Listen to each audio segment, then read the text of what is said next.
Welcome to part 4 of New Life. Here we go. As I saw her walking towards the door, I realized how slutty she looked with her tits seemed ready to pop out of that shirt. The funny bouncy walk because of those heels and a cucumber up her pussy.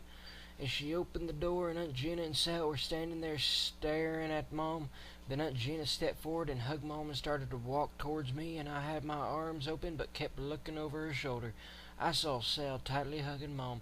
He pushes his hand under her skirt, didn't find panties, and cupped her tight cheeks and kept squeezing them.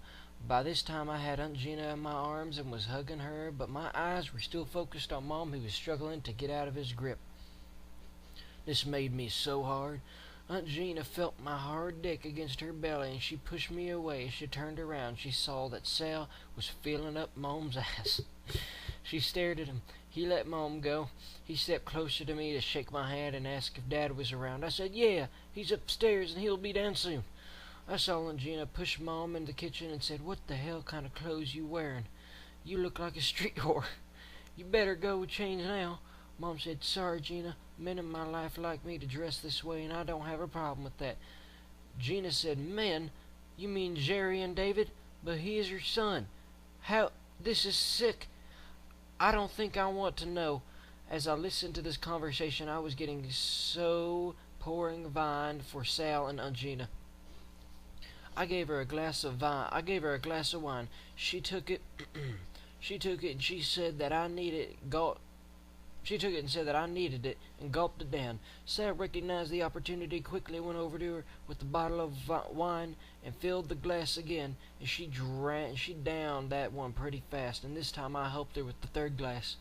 Mom was in the kitchen, running around with an obviously uncomfortable posture, preparing dinner, and Sal's eyes were feasting on her delicious body. Dad came downstairs. Sal shook his hand and thanked him for the meeting with him on a short notice. Then Aunt Gina got up and went over to him and gave him a big hug, broke down in tears, and "We don't want to go to jail. Please help us."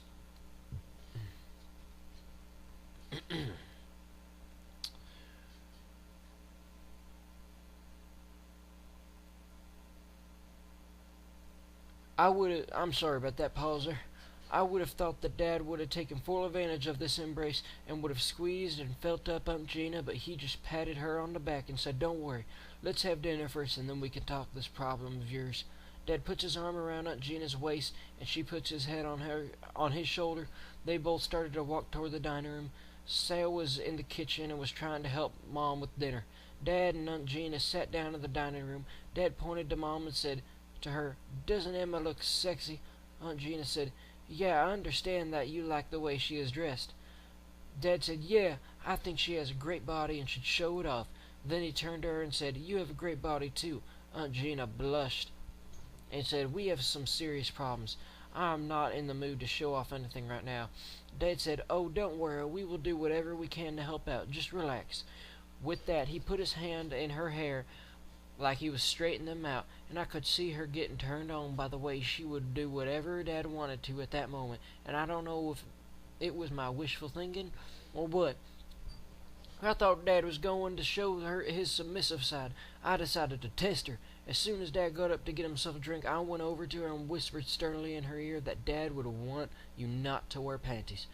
Go into powder room now. Take off your panties and hang them behind the towel and come back. You have 5 minutes. She turned her neck to look at me. Her face was flushed and her lips were trembling. She struggled to get up. I quickly leaped forward to support, and she went to the powder room. I quickly followed her and pushed the door open before she got to lock it, and told her, "While you're at it, take off your bra also." She tried to protest, but I shut her up by saying, "Sorry, house rules." Then I came back into the dining room, poured a glass of wine for Aunt Gina, and placed it on the table where she was sitting next to Dad. Dad asked me where Gina was. I told him in the powder room removing her panties and bra. He said, "You work fast, son." I just winked at him and went into the kitchen and see how long before dinner was ready and see what Sal was up to. As soon as I walked in there, I saw Sal standing behind Mom. Her skirt was lifted in her waist, and he was rubbing his crotch up against her naked butt. I cleared my throat loudly That when Sal jumped away from her, I asked how much longer, Mom. She replied, 5 minutes away from making the salad now. Then I heard the powder room door open and closed. I waited 30 seconds and went back to check on Gina panties and bra. Sure enough, it was pink lace bra, 36C, and matching panty size. I threw them both in the garbage and went back to the dining table, put my head between Dad and Aunt Gina's seat, and said her bra size is 36C, panties is the small size. Then I looked at her to ask what your exact waist size. She kept looking down and would not respond. I put my hand on her shoulder and asked what she would want me to do to measure it myself. She quickly said 29. Then I moved my hand to her neck and under her hair and asked, how about your ass? She said in a trembling voice, 34. I said, so are you 36, 29, and 34? She said, yes. Then I asked, is your pussy getting wet? She did not respond. I put a mild squeeze on her neck and quickly said, just a little. That's when Dad pushed me away and said, stop bothering her. I patted her on the neck and stepped away from her. But I did see Dad's left hand start to move up her lap. Then finally Mom comes in with this big platter of roasted leg of lamb, and Sal followed her in with a plate of salad. I asked Sal to sit down and let's eat. Sal asked Mom to sit also, but Mom said, why don't you guys get started? With all the cooking, I kind of lost my appetite. I will take care of a couple things in the kitchen. I said, Mom is on a diet. She wants to lose weight and slim down to look like Aunt Gina. I saw Aunt Gina's body jerked a little. Dad must have either squeezed her lap or was trying to get in her pants. I looked at Mom. She had a sad face because of my comment. As she was turning around to get back to the kitchen, I asked her if she can cut the cucumber for salad. She didn't even turn back and kept walking. 10 minutes went by. She didn't come back. I went into the kitchen and saw standing behind the refrigerator, crying and struggling to get the cucumber out of her cunt. This was a precious sight. I walked over into her and asked, can I help? She said that she was not able to bend over enough to get the vegetable out of her. The corset is too tight. I said, okay. I sat on the chair, asked her to spread her legs. I reached in between her legs, my 2 finger and my thumb, and was trying to grab the pickle. But she was so wet that it was slippery. I asked her if she had an orgasm, and how many. She said, maybe 3. I lifted the pickle in there, stood up, and slapped her in the face and told her that she is really a whore. She has been getting off with all the teasing from Sal. I pushed her in the den and forced her to bent over the sofa and spanked her on the ass real hard with my bare hand until her ass was beet red. Then I pulled up her hair and accused her for ruining my dinner.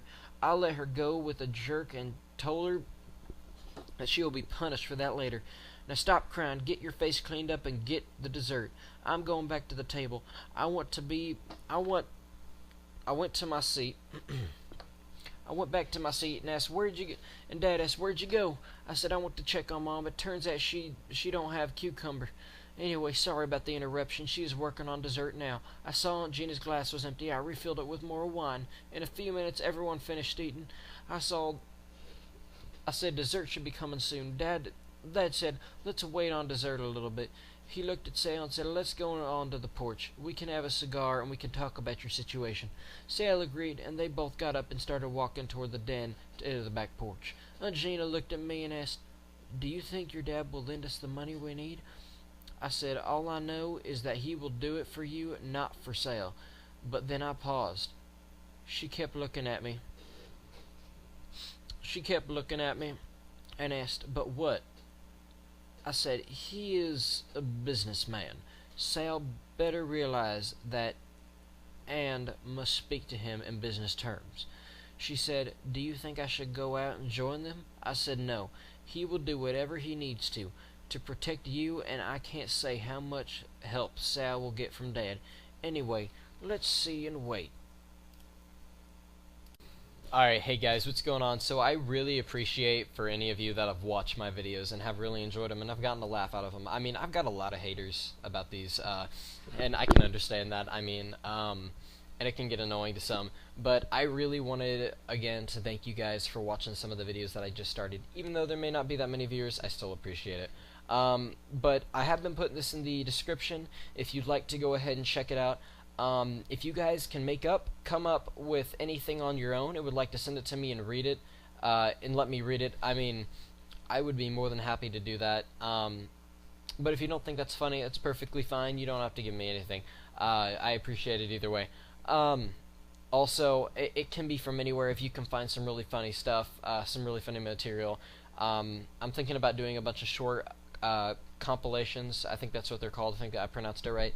And putting them all together in one video of just like short little jokes and all that, and seeing how that goes down. But I thank you guys again for watching, and please like and subscribe, and I'm going to continue with more videos as it goes. Thanks, guys.